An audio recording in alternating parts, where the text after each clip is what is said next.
Bapak Ibu Saudara sekalian, ini adalah kelanjutan dari kisah sebelumnya yang Tuhan nyatakan kepada bangsa Israel pada waktu mereka akan keluar dari tanah Mesir. Ada ketetapan-ketetapan yang Tuhan sudah berikan kepada mereka, khususnya berbicara dua hal penting, yaitu adanya perintah untuk menguduskan anak-anak sulung. Lalu kedua, adanya perintah untuk makan roti tidak beragi. Dan tidak boleh ada ragi satupun, sedikit pun yang ada di rumah mereka. Itu sebabnya ketika mereka akan keluar dari Mesir, ada perintah yang Tuhan berikan kepada mereka. Perintah yang begitu agung, perintah yang begitu penting kepada mereka untuk mengingat sekali lagi karya Tuhan. Jadi inti daripada perintah Tuhan kepada umatnya adalah agar mereka ingat karya Tuhan.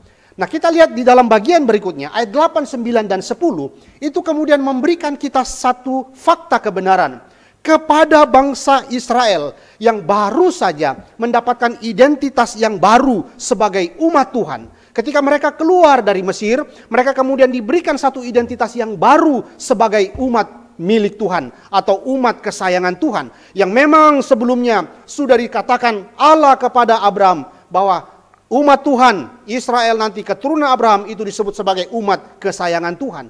Nah, hari itulah deklarasi atau pembuktian janji Allah, penggenapan janji Allah. Hari itu menjadi hari yang penting bagi mereka bahwa mereka sekarang sudah disebut sebagai umat Allah. Identitas yang baru sudah diberikan kepada mereka. Tetapi Bapak Ibu Saudara sekalian, identitas yang baru yang sudah diberikan kepada Israel itu, lalu kemudian itu dibarengin dengan perintah sekali lagi dari Tuhan. Kalau kita melihat di dalam bagian itu Saudara, Allah kembali memberikan perintah kepada Israel untuk memperingati karya Allah itu. Perintah kepada Israel untuk memperingati kembali karya Allah itu. Ayat 8, 9, dan 10 ini memberikan dua hal penting yang untuk kita renungkan pada pagi hari ini. Pertama, ayat 8 kita akan merenungkan nanti ada satu perintah Tuhan kepada Israel untuk menceritakan karya Tuhan yang agung ini kepada generasi selanjutnya atau anak-anak mereka. Yang kedua, ayat 9 dan 10, nanti kita akan merenungkan bersama di sana.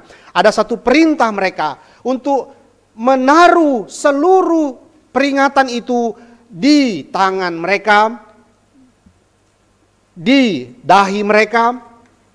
Lalu kemudian juga ada satu perintah, kemudian mereka letakkan perintah itu di bibir mereka.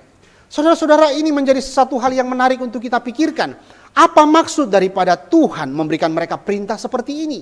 Untuk apa Tuhan memberikan perintah seperti ini? Apa maknanya bagi mereka? Nah, inilah yang akan kita renungkan bersama-sama pada pagi hari ini. Dan apa relevansinya bagi kita di zaman hari ini. Saudara-saudara sekalian, pada waktu kita melihat di dalam ayat yang ke-8, saudara. Sekali lagi saya bacakan untuk kita, lihat di sana. Pada hari itu harus kau beritahukan kepada anak-anakmu laki-laki. Ibadah ini adalah karena mengingat apa yang dibuat Tuhan kepadaku pada waktu aku keluar dari Mesir. Bapak Ibu Saudara sekalian, ada satu perintah dari Tuhan untuk menyatakan, untuk mengatakan, untuk menjelaskan makna peringatan itu sebagai satu dasar di dalam ibadah mereka untuk mengingat karya Allah bagi generasi selanjutnya. Bapak Ibu Saudara sekalian, perintah ini sebetulnya sudah ada dijelaskan di ayat sebelumnya. Yaitu kalau saudara melihat kembali pasal 12 ayat 26 dan 27. Allah sebetulnya sudah menyatakan sebelumnya kepada Israel. Tetapi malam itu, malam yang begitu penting, sekali lagi Tuhan ulangi, sekali lagi Tuhan tegaskan kepada bangsa Israel. Nah, kalau ini menjadi penegasan, ini menjadi pengulangan-pengulangan daripada Tuhan, maka ini menjadi hal yang serius, hal yang penting yang harus dijalankan oleh bangsa Israel. Saudara-saudara, mari kita melihat di dalam bagian itu. Dikatakan di dalam bagian itu bahwa ingatlah hari ini. Ibadah itu menjadi sesuatu yang harus diingat. Ibadah yang dilakukan untuk mengingat karya Tuhan di sana. Dan apa yang harus diingat? Karya Tuhan seperti apa sih yang harus mereka ingat? Tuhan mengatakan bahwa ketika kamu keluar dari Mesir, Berbicara tentang ketika kamu keluar dari Mesir, itu berbicara waktu mereka dilepaskan dari perbudakan di Mesir, ada fakta yang mendahului, yaitu tulah ke-10. Tulah ke-10 itu hal yang begitu penting untuk mereka ingat, bahwa sebelum mereka keluar, ada tulah ke-10 yang dilakukan atau diberikan Tuhan kepada Mesir untuk menghukum anak-anak yang sulung. Baik itu manusia, hewan, dan seterusnya. Kenapa, saudara? Beberapa hal yang mereka harus lihat. Pertama, mereka dibebaskan dari hukuman kematian. Mereka terlewatkan dari yang namanya penindasan perbudakan di Mesir. Lalu ketika mereka keluar, mereka diberikan satu identitas yang baru. Saudara, ini menjadi hal yang penting kemudian yang terus mereka harus ingat. Ingatlah karya Tuhan itu. Ingatlah karya Tuhan itu. Maka saudara, perintah ini harus terus mereka jalankan sebagai sebuah ketetapan. Kalau ketetapan sudah ketok palu begitu, atau sudah disahkan begitu di dalam ranah hukum, maka itu mengikat, saudara. Itu mengikat kepada orang-orang yang terikat di dalam, atau aspek-aspek atau unsur-unsur atau bagian-bagian yang terikat dengan hukum itu terikat dan harus dijalankan. Nah, itu sebabnya ketika penegasan ketetapan ini harus mereka ketahui bahwa itu suatu ketetapan daripada Tuhan, maka itu dijalankan dan mengikat mereka. Mengikat di dalam artian itu diikat di dalam nuansa perjanjian Allah. Allah berjanji, Allah mengikatkan mereka, dirinya dengan mereka, lalu mereka dipanggil untuk menjalankan akan ketetapan itu. Saudara, ini menjadi sangat indah ketika kita melihat bahwa Allah tidak saja membebaskan mereka, tapi Allah kemudian juga memberikan mereka perintah, mengikatkan diri. Saudara lihat di dalam iman Kristen mengatakan Allah yang selalu berinisiatif terlebih dahulu. Termasuk juga ketika Allah yang memulai ikatan perjanjian itu kepada manusia. Allah yang mengikatkan dirinya terlebih dahulu dengan Abraham dan seterusnya.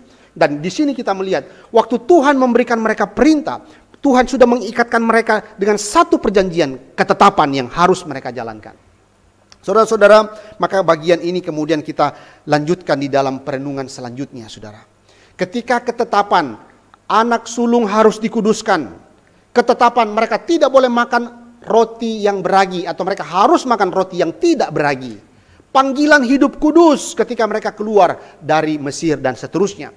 Lalu kemudian kebenaran ini, karya Allah yang agung ini harus mereka sampaikan, mereka ceritakan, mereka jelaskan itu kepada anak-anak mereka. Saudara-saudara, bagian pertama ini saya ingin kita sama-sama merenungkan poin ini, saudara. Apa karya Allah itu? Apa sih pentingnya mereka harus tahu dan harus diceritakan kepada anak-anak mereka? Dan ini menjadi hal yang sangat penting bagi kehidupan orang-orang Israel. Kenapa? Karena identitas mereka itu dibentuk oleh sejarah. Identitas mereka itu dibentuk oleh karya Allah di dalam sejarah hidup mereka. Sama seperti ketika seorang sejarawan berkata, Indonesia ini identitasnya dibentuk dari sejarah perjuangan bangsa sebelum kemerdekaan. Maka kalau kita melihat di dalam nuansa rohani yang lebih jauh lagi dalam prinsip kebenaran, kita melihat umat Allah identitasnya itu juga dibentuk oleh sejarah karya Allah yang besar. Saudara dan saya juga sebagai gereja Tuhan juga dibentuk oleh satu identitas kita, yaitu karya Kristus di atas kayu salib. Nah, itu semua menjadi bagian penting yang kemudian menjadi dasar pemikiran yang harus Israel ketahui, dan itu yang harus disampaikan kepada anak-anak mereka. Nah, saudara-saudara, itu sebabnya di dalam bagian ini, saudara, Calvin kemudian menegaskan di dalam tafsirannya, yaitu bahwa perintah ini ditujukan khususnya kepada orang tua. Saudara, Calvin menekankan sebuah perintah kepada orang tua untuk mengajarkan anak-anak mereka. Mengajarkan bagaimana anak-anak mereka juga meneruskan pelayanan kepada Tuhan. Meneruskan bagaimana mengingat akan kebaikan Tuhan.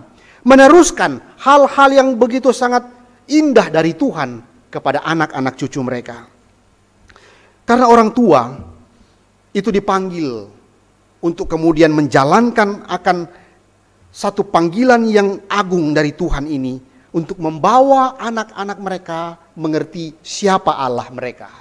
membawa anak-anak mereka itu takut kepada Tuhan.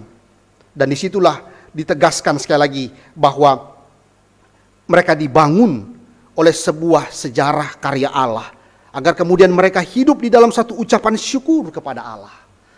Ya, Calvin selalu membawa itu kepada glory to God, saudara ya. Itu teologi Calvin yang sangat indah sekali. Kemuliaan bagi Allah. Sehingga segala sesuatu yang dibawa kepada kebenaran itu, ujungnya adalah doxological thanksgiving kita kepada Tuhan. Nah, itu menjadi sesuatu hal yang menarik untuk kita pikirkan pada pagi hari ini. Bagaimana saudara dan saya sebagai orang tua yang dipercayakan satu tanggung jawab itu, untuk kemudian membawa anak-anak kita melihat kebaikan Tuhan. Orang tualah yang memiliki tanggung jawab yang begitu penting untuk hal-hal rohani anak-anaknya. Sebagai seorang ayah, dikatakan Calvin, mempersiapkan anak-anaknya untuk membawa korban kepada Allah, untuk mengingat akan karya Tuhan. Sebagai ayah, bagaimana seseorang itu membawa kesaksian imannya kepada anak-anaknya, untuk anak-anaknya melihat kemuliaan Tuhan itu di dalam diri seorang ayah. Saudara-saudara, satu perintah Tuhan yang kemudian itu diberikan kepada orang tua untuk menceritakan karya Allah kepada anak-anaknya. Mereka harus mengajarkan anak-anak mereka tentang apa arti pembebasan bagi Israel di tanah Mesir. Ini yang harus diceritakan kepada anak-anak mereka. Sehingga perayaan itu, perayaan Paskah, makan roti tidak beragi, selalu akan disertai dengan menceritakan karya Allah. Nah, ini menjadi tradisi orang-orang Yahudi, saudara. Tetapi kalau kita sekali lagi melihat makna rohaninya bagi gereja hari ini begitu indah sekali. Ini begitu menjadi satu kebenaran yang seharusnya juga diikuti oleh orang-orang percaya zaman ini. Ketika kita mengingat kembali karya Allah, bukan saja kemudian itu menjadi satu benefit bagi diri sendiri, bukan menjadi sesuatu sukacita bagi diri sendiri, tetapi ingat, ada satu panggilan komunitas di sana. Saudara dan saya ketika ditempatkan menjadi orang tua, saudara dan saya pun juga dipanggil untuk menceritakan itu kepada anak-anak kita. Nah, saudara-saudara, itu sebabnya seorang penulis Kristen bernama G. Hodges itu pernah memberikan gambaran tentang panggilan pendidikan atau pembinaan rohani anak itu dari orang tuanya dengan 3 hal.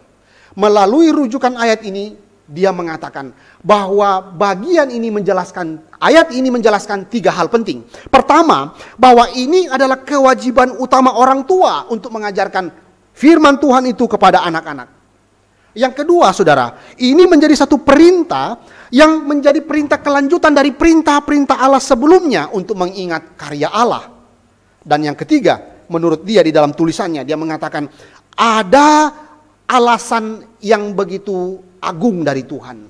Kenapa ketetapan ini harus dipahami oleh orang tua dan kemudian itu disampaikan kepada anak-anak. Umat Tuhan di dalam tradisi Yahudi selalu ada istilah menceritakan itu.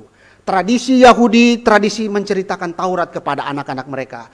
Tradisi Yahudi adalah tradisi yang ketika mereka berkumpul fellowship seperti itu, maka kesempatan itu dia ceritakan tentang karya Allah. Dan biasanya itu terjadi ketika mereka mengadakan perayaan Paskah. Tapi saudara-saudara, kalau kita kembali melihat di dalam konteks kita saat ini, saudara, bagaimana kemudian panggilan untuk memperkenalkan Allah itu kepada anak-anak kita, itu seharusnya dimulai dari rumah.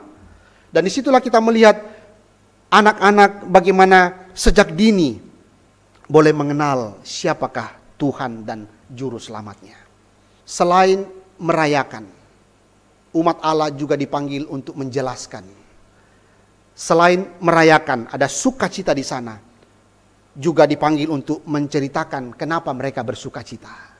Nah, ini 2 bagian yang penting yang mereka diperintahkan untuk terus itu dilakukan.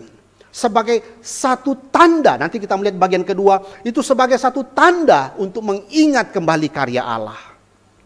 Karya Allah harus diajarkan kepada generasi selanjutnya.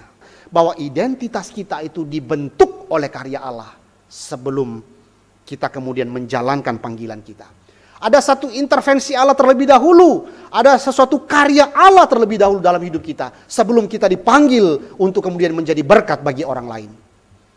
Allah terlebih dahulu mengasihi kita sehingga kita dipanggil untuk mengasihi orang lain. Allah terlebih dahulu sudah melayani kita sehingga kita dipanggil untuk melayani Tuhan dan sesama dan seterusnya.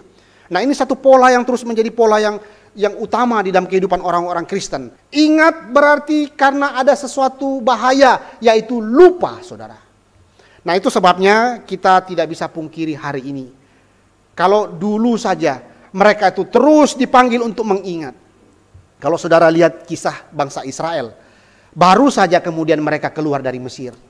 Baru saja kemudian mereka itu keluar dari Mesir, prajurit tentara Mesir sudah mengejar mereka, mereka mulai lagi bersungut-sungut. Lalu Tuhan kemudian melakukan karya, Tuhan pakai Musa untuk membelah Laut Teberau. Setelah mereka kemudian melewati Laut Teberau, mereka memuji-muji Tuhan. Lalu setelah itu mereka kemudian meragukan Tuhan lagi. Saudara, ini fakta keberdosaan manusia, yaitu manusia seringkali memiliki kelupaan-kelupaan. Daya lupa itu menjadi bagian yang sangat dekat dengan hidup kita. Dan khususnya mengenai hal-hal rohani pun juga demikian. Saudara, itu sebabnya kenapakah kita sering harus diingatkan. Karena kita seringkali juga lupa. Berapa banyak kita yang seringkali lupa mengingat kebaikan-kebaikan Tuhan. Dan disinilah kita sama-sama merenungkan, saudara. Mengapakah perlu mengingat karya Allah? Kenapakah kemudian ini penting bagi mereka untuk mengingat karya Allah itu? Mengingat karya Allah, selain mengingatkan mereka akan karya Allah di dalam hidup mereka, itu juga akan menguatkan pengharapan mereka. Saudara-saudara, kalau kita kembali merenungkan pengharapan seperti apa yang dimaksud dalam bagian itu. Pada waktu mereka kemudian dijanjikan pembebasan keluar dari Mesir. Dan malam itu betul-betul sudah digenapi oleh Tuhan. Bukankah ini menjadi satu penggenapan janji Allah yang sudah digenapi? Dan bukankah itu juga berarti bahwa Allah yang berjanji, Allah juga yang akan menggenapinya? Dan itu sebabnya setiap janji-janji Allah akan memberikan kekuatan pengharapan bagi umat Allah pada waktu itu. Nah, demikian juga kita saat ini sebagai gereja Tuhan, saudara. Ketika kita kembali mengingat akan karya Allah, bukan saja kita melihat masa lalu kita yang sudah dibebaskan dari belenggu dosa, tapi ada janji penyertaan Tuhan yang menyertai kita. Bukankah ini menjadi kekuatan pengharapan kita?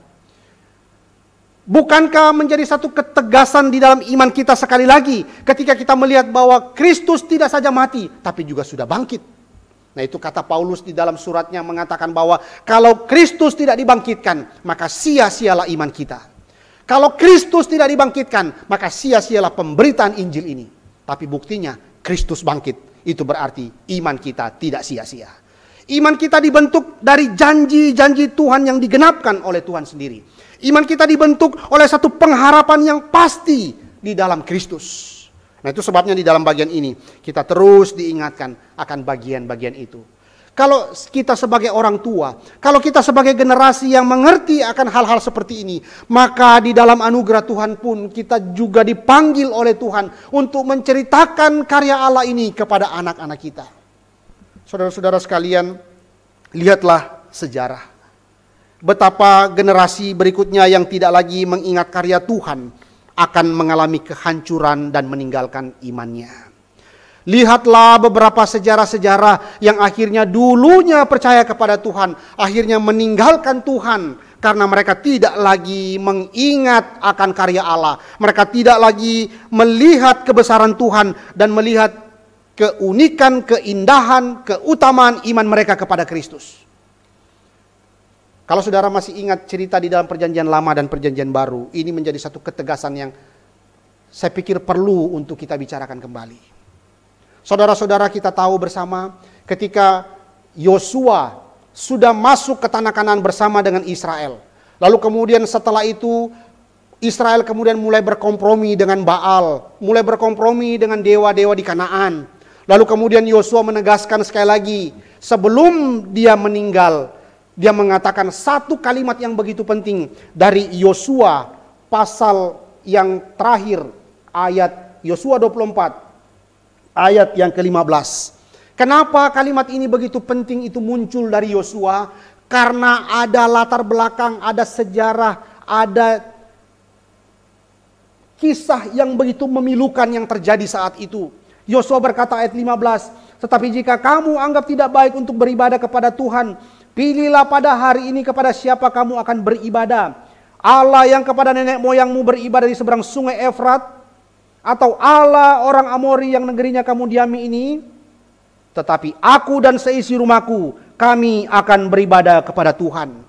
Kalau kalimat ini sudah keluar, itu berarti ada satu ketegasan yang begitu sangat tegas disampaikan oleh Yosua. Kenapa? Karena Israel pada waktu itu sudah banyak yang tidak lagi beribadah kepada Tuhan. Itu sebabnya Yosua memberikan pilihan yang tegas kepada mereka.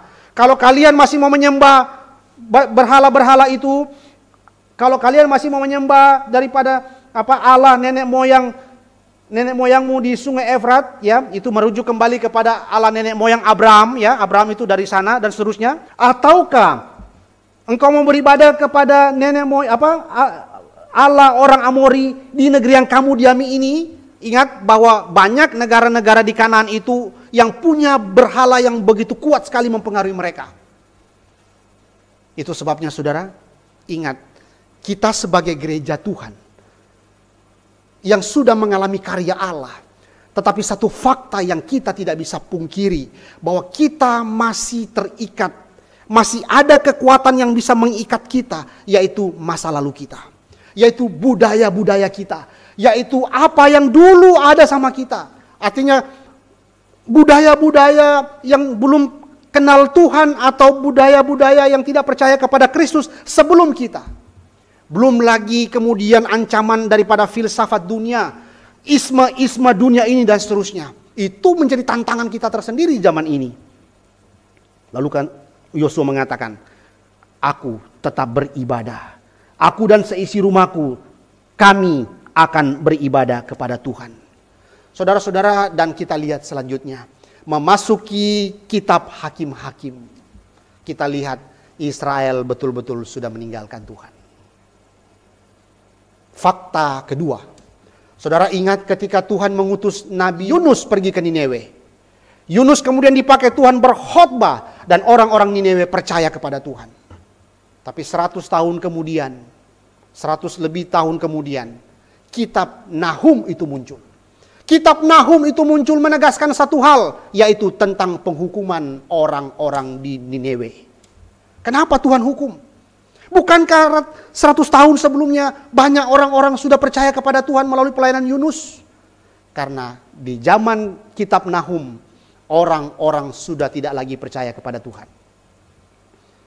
Di perjanjian baru, satu contoh yang saya akan sampaikan tentang orang-orang di Efesus. Bagaimana pelayanan Rasul Paulus di Efesus? Rasul Paulus menegaskan tentang cinta kasih Tuhan. Cinta kasih Tuhan dan panggilan mengasihi sesama dan seterusnya. Itu menjadi satu penegasan surat Efesus. Bagaimana terbentuknya jemaat di Efesus waktu itu yang begitu sangat memuliakan Tuhan dan saling mengasihi satu dengan yang lain. Tapi ketika kita kembali merenungkan kitab Wahyu, saudara. Kitab Wahyu ketika Tuhan Yesus menegur jemaat di Efesus karena mereka telah kehilangan kasih yang mula-mula. 60-80 tahun kemudian setelah pelayanan Rasul Paulus, jemaat Efesus sudah kehilangan kasih yang mula-mula. Saudara, kalau kita melihat sejarah seperti ini, bukankah itu menjadi satu sejarah yang begitu sangat jelas bahwa ada satu kata kunci yang sama dari perjanjian lama dan perjanjian baru. Kenapa kegagalan itu muncul? Karena tidak ada warisan iman kepada generasi selanjutnya. Hari ini kalau kita renungkan dan lihat sekeliling kita, tantangan kita jauh lebih berat daripada mereka di zaman perjanjian lama dan perjanjian baru. Tantangan kita sudah mulai banyaknya isma-isma yang masuk ke dalam kehidupan kita. Belum lagi perkembangan-perkembangan teknologi yang begitu sangat maju, tetapi di sisi lain juga membahayakan setiap kita, khususnya anak-anak kita. Berapa banyak kita peduli dengan pertumbuhan rohani anak-anak kita.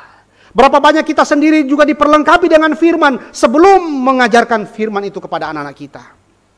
Bapak Ibu saudara sekalian, berapa banyak generasi remaja dan pemuda saat ini yang masih mencintai firman Tuhan. Berapa banyak generasi pemuda dan remaja saat ini yang masih setia pergi ke gereja. Ya kita nggak tahu sekarang pandemi. Tetapi paling tidak kita merenungkan bagaimana kecintaan mereka, remaja dan pemuda itu kepada firman. Apakah kemudian selera mereka tetap firman Tuhan atau Kristus? Ataukah sudah ada idola-idola lain mereka? Gadget misalnya, artis-artis misalnya. Ini menjadi satu ancaman, ini menjadi satu peringatan bagi setiap orang-orang Kristen, khususnya orang tua. Saya tertarik dengan satu buku yang ditulis oleh seorang penulis Kristen bernama Gary Thomas. Dia menuliskan bahwa ada satu panggilan menjadi orang tua Kristen yang begitu indah. Ketika merenungkan kembali salah satu khotbah yang begitu indah dari Charles Spurgeon. Khotbah dari Yesaya 43 ayat 1. Di sana dikatakan bahwa Spurgeon mengatakan di dalam khotbahnya, "Aku adalah apa yang Allah kehendaki saat Dia menciptakanku. Dan aku adalah apa yang Allah kehendaki saat Dia membentukku. Maka dari itu, aku adalah orang yang tepat di tempat yang Ia tentukan bagiku." Lalu Spurgeon melanjutkan, "Allah tidak hanya menciptakan kita sebagai orang tua, namun Dia pun menciptakan anak-anak kita. Dia memilih untuk menempatkan anak-anak itu di rumah kita. Allah merancang anak-anak kita dan Dia menempatkan mereka di bawah pengasuhan kita." Bapak Ibu Saudara sekalian, dan disitulah kita melihat bagaimana sejarah kemudian membuktikan kegagalan-kegagalan daripada tanggung jawab orang tua ini menghasilkan generasi yang sudah melupakan Allah. Itu sebabnya di dalam bagian ini, saudara, mari kita kembali renungkan. Jikalau orang tua Kristen memiliki hukum-hukum Tuhan di dalam hatinya, jikalau orang tua Kristen sudah memahami akan panggilannya sebagai pembina rohani, pembimbing rohani anak-anaknya, maka dia pun akan digerakkan Tuhan. Bagaimana dia harus menceritakan firman Tuhan, kebaikan Allah itu kepada anak-anak mereka. Kalau kita mau melihat fakta hari ini, berapa banyak anak-anak Kristen yang meninggalkan Tuhan karena mereka tidak mendapatkan jawaban itu di rumah. Berapa banyak anak-anak Kristen hari ini ketika mereka tidak bisa mendapatkan jawaban daripada orang tuanya, lalu kemudian mereka mencari jawaban itu di luar sana. Nah, itu sebabnya kita tidak bisa pungkiri bagaimana isme hari ini yang begitu sangat kuat mengancam dan menyerang pemikiran anak-anak Tuhan. Itu sebabnya saudara, mari kita terus berdoa. Mendoakan anak-anak kita. Mendoakan akan iman mereka. Dan juga mengajarkan kepada mereka firman Tuhan. Mengisi pemikiran-pemikiran mereka dan hati mereka dengan cinta kasih Tuhan. Bapak Ibu Saudara sekalian, karena disitulah bagaimana kita dipanggil Tuhan untuk kemudian menceritakan itu juga kepada anak-anak kita. Saudara, kehormatan dari Tuhan untuk orang tua yang tidak diberikan kepada orang lain, yaitu orang tua ditempatkan anak-anak kita untuk kita didik, kita arahkan, kita isi mereka dengan firman, dengan cinta kasih, dan terlebih lagi keteladanan hidup kita di hadapan Tuhan yang mereka bisa lihat.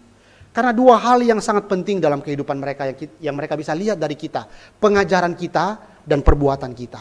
Nah, ini menjadi satu hal yang sama-sama kita gumulkan, baik hamba Tuhan, pengurus, jemaat, seluruh kita, siapapun kita dipanggil untuk sama-sama menjalankan itu. Bagaimana memberikan teladan, memberikan pengajaran kepada anak-anak kita.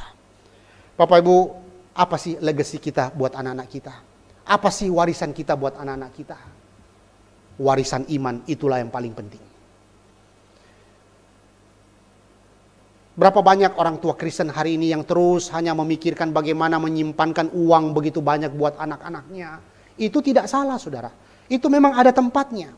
Tapi pernahkah kita memikirkan bahwa ada hal yang lebih penting lagi yang harus kita persiapkan kepada mereka? Yaitu persiapan mereka punya satu dasar iman yang kuat. Suatu waktu mereka akan meninggalkan kita. Mungkin mereka akan pergi kuliah, mungkin mereka akan mandiri dan seterusnya. Apakah kita kemudian berkata, berangkatlah nak, berangkatlah nak, biarlah Tuhan yang memberkatimu. Ataukah kita kemudian meninggalkan mereka, atau mereka tinggalkan kita dengan warisan yang tidak ada yang mereka miliki, sehingga mereka kemudian seperti orang yang ada di tengah lautan yang tidak mengerti mereka mau kemana. Karena itu Bapak Ibu sekalian, masih ada waktu untuk saat ini kita berbenah kembali. Kita sebagai orang tua yang dipercayakan anak, mari kita rebut kembali kehormatan, kepercayaan ini dari Tuhan. Untuk kita sungguh-sungguh melihat ini adalah anugerah Tuhan yang Tuhan sedang tempatkan di dalam hidupku untuk saya kemudian juga mendidik mereka. Dan di sanalah kita melihat, saudara, bagaimana Tuhan juga sedang membentuk kita di dalam proses mendidik anak-anak kita kepada Tuhan. Saudara-saudara, itu sebabnya bagian ini memberikan kita satu gambaran. Mari, para orang tua Kristen, kembalilah, rebutlah kembali tugas yang mulia ini dari Tuhan. Jangan biarkan mereka dibesarkan oleh gadget. Jangan biarkan mereka dibesarkan oleh satu pemikiran-pemikiran dunia yang membawa mereka kepada arah yang salah. Jangan biarkan mereka kemudian bertanya, lalu kemudian mereka tidak dapatkan dari kita, tetapi justru mendapatkan dari dunia yang berdosa ini. Bapak Ibu saudara sekalian, mari, saudara-saudara yang diberikan anugerah oleh Tuhan memiliki anak, dan nanti yang juga akan ke sana berkeluarga dan seterusnya. Mari, lihatlah panggilan ini. Refleksikan daripada perintah Tuhan itu lebih jauh lagi.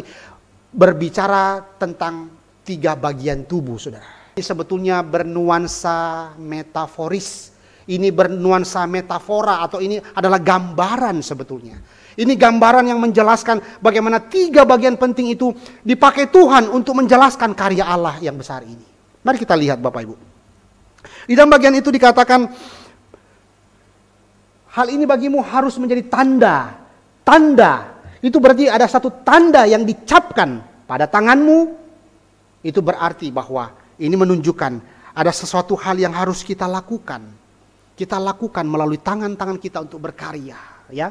Lalu kemudian dikatakan di sana ada dahimu, itu menunjukkan dahi itu berarti ada berbicara mengenai pikiran, berbicara mengenai bagaimana kita menyatakan karya Allah itu di dalam pikiran kita yang akan kita sampaikan kepada anak-anak kita, begitu ya. Lalu dikatakan di situ melalui bibir.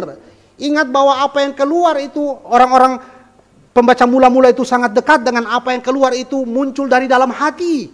Itu berarti bahwa apa yang mereka kemudian percayai, apa yang kemudian mereka imani, itu yang diucapkan kepada anak-anak mereka. Maka saya tertarik kemudian menghubungkan itu dengan apa yang dikatakan oleh Francis Schaeffer, saudara. I do what I think what I believe. Saya lakukan apa yang saya pikirkan apa yang saya imani. Tapi mari kita melihat lebih jauh tentang hal ini, saudara. Karena ternyata ayat ini juga menjadi rujukan atau menjadi ayat yang dilengkapi lagi di dalam Ulangan pasal 6 ayat 8, saudara. Mari kita lihat Ulangan pasal 6 ayat 8 yang seringkali kita kenal dengan istilah ada Shema Israel dan seterusnya. Ini menjadi hal yang sangat indah ketika kita kaitkan itu dengan bagian itu, saudara. Bagaimana dikatakan di dalam Ulangan pasal 6 ayat 8. Saya bacakan. Haruslah juga engkau mengikatkannya sebagai tanda pada tanganmu, dan haruslah itu menjadi lambang di dahimu. Satu ayat lagi, Ulangan pasal 11 ayat 18. Ulangan 11 ayat 18. Saya bacakan Bapak Ibu. Tetapi kamu harus menaruh perkataanku ini dalam hatimu dan dalam jiwamu. Kamu harus mengikatkannya sebagai tanda pada tanganmu, dan haruslah itu menjadi lambang di dahimu. Saudara, apa signifikansi kalimat ini kepada pembaca mula-mula saat itu? Ini menunjukkan, saudara, bahwa panggilan menceritakan karya Allah itu kepada anak-anak mereka melibatkan 3 hal ini yang sangat penting dalam tubuh manusia. Tangan untuk melakukan sesuatu, pikiran untuk memikirkan sesuatu, lalu kemudian hati yang terpancar melalui ucapan di bibir, begitu ya. Perkataan-perkataan yang keluar dari apa yang dipercayai, apa yang dimengerti oleh Israel pada waktu itu. Lalu menariknya Bapak Ibu, karena Calvin kemudian mengkaitkan ini dengan perintah pertama, saudara. Perintah pertama yang Calvin katakan bahwa hukum ini ya ada di mulutmu, ada di bibirmu, itu berkaitan dengan hukum pertama dari 10 hukum. Jangan ada padamu Allah lain di hadapanku. Saudara-saudara, di situ menunjukkan ada sesuatu yang dikaitkan bagaimana Allah satu-satunya yang harusnya ada dalam kehidupan mereka. Tidak boleh ada Allah lain, tidak boleh ada ilah-ilah lain. Karena itulah dasar mereka melakukan sesuatu, itulah dasar mereka memikirkan sesuatu, itulah dasar dari dalam hati mereka yang keluar di dalam ucapan-ucapan mereka, yaitu hanya Allah saja satu-satunya. Bapak Ibu saudara sekalian, maka di dalam bagian inilah kita sama-sama kembali diingatkan Tuhan. Apa kemudian yang menjadi dasar daripada pemberitaan akan karya Allah ini? Mengapa perintah itu begitu ketat mereka harus jalankan? Agar membangun keinginan mereka untuk tetap mengingat dan mempertahankan hal yang penting. Agar perjanjian yang menyelamatkan mereka itu dipatuhi dalam hidup mereka. Nah, itu sebabnya ada tanda untuk mengingatkan mereka. Apa yang perlu kita ingatkan kepada anak-anak kita? Berita Injil yang Paulus katakan tentang kematian dan kebangkitan Kristus. Itulah yang terus kita sampaikan kepada anak-anak kita. Dan disitulah kita melihat bahwa bagaimana panggilan itu begitu penting sama-sama kita jalankan, saudara. Ayat yang ke-10 juga menegaskan hal yang sama. Yang nanti kemudian kita ulang lagi di dalam bagian itu ketika kita lihat lagi ayat-ayat setelah itu.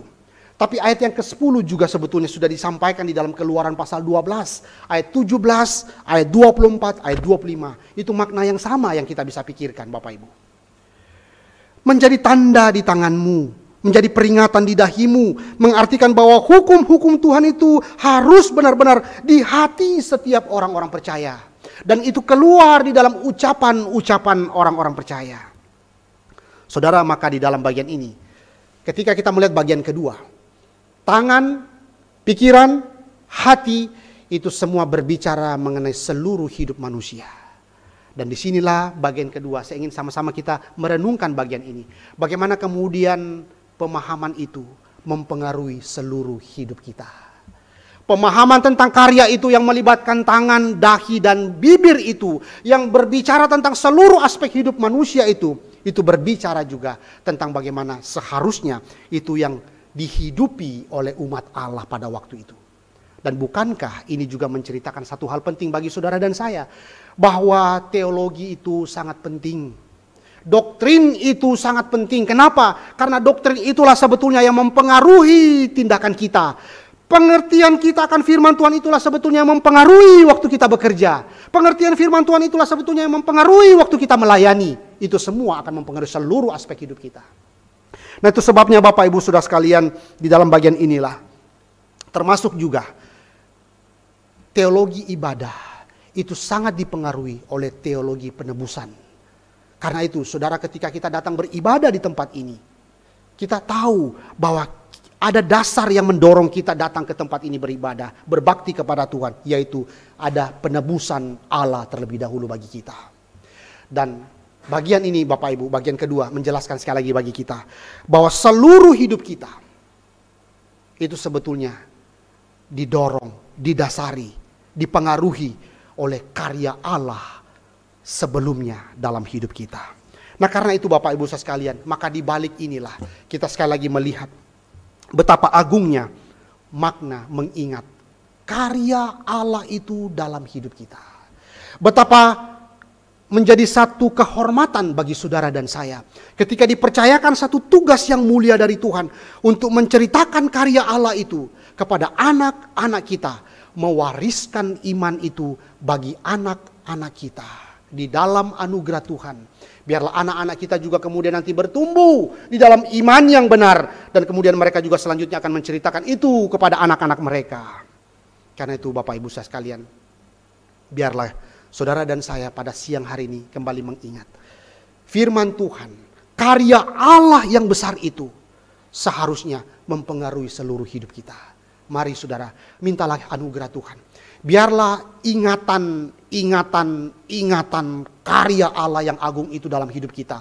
Yaitu bahwa Yesus Kristus sudah mati bagi kita di atas kayu salib.